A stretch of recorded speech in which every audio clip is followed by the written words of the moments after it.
The Agriculture Ministry is doubling down on its efforts to keep the dreaded Tr4 fungal disease away from St. Lucia's shores. Winston Elliott, the chair of the Tr4 Communications Committee, is spearheading the ongoing campaign that seeks to heighten the awareness of the public, particularly those performing key roles at St. Lucia's ports of entry. Elliott says everyone must play his or her part if St. Lucia is to avoid this plague. Everybody have their role to play. Not just the Ministry of Agriculture role is pivotal as the custodians of the agricultural sector, but our public also play a critical role in ensuring that they do not try to bring in any plants or they ensure that they declare on their certificates when they come into the island that, if you bring in something that is not the case, let us know. Do not try to jeopardize an entire industry. It just takes one person can bring in an infected plantain material and jeopardize an entire industry. With no known cure or treatment, Tr4 fungi can last in the soil for decades and wreak havoc on St. Lucia's bananas, plantains, and other related species. While we're targeting persons like SASPA, they interface with people that are coming in from overseas.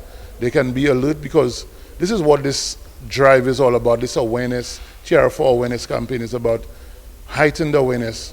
And we're trying to urge our locals, returning nationals, visitors, tourists, that they should not bring in any plantain material. Do not try and sneak in any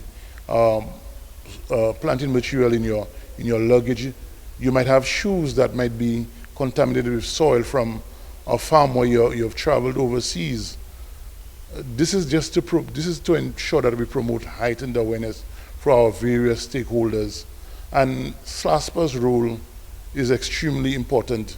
According to Elliott, based on the feedback and inquiries from the public, the message seems to be reaching home.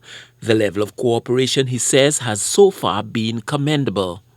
They have been very supportive in our drive. We have met with their colleagues in the north.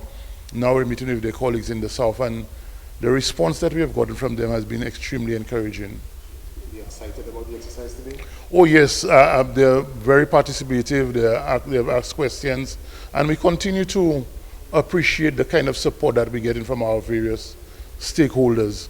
In terms of the public, we have been getting calls, we've been meeting with farmers, we've been with various groups across the island and right around the island. Next week we were going to be in Soufrière, and the response that we have been getting has been very encouraging. It only takes one absent-minded worker at the ports missing one careless entrant into St. Lucia for the Tr4 fungi to make its unwelcomed entry. The invader, which has multiple modes of spreading, will in quick time begin the devastation of St. Lucia's vital banana and plantain crops, with consequences that go way beyond the affected species. Success in this mammoth effort to prevent Tr4 from coming to St. Lucia requires knowledge, awareness, and cooperation of many people, not just for the coming weeks, but for the years to come. Stanley Lucian for the HTS News Force.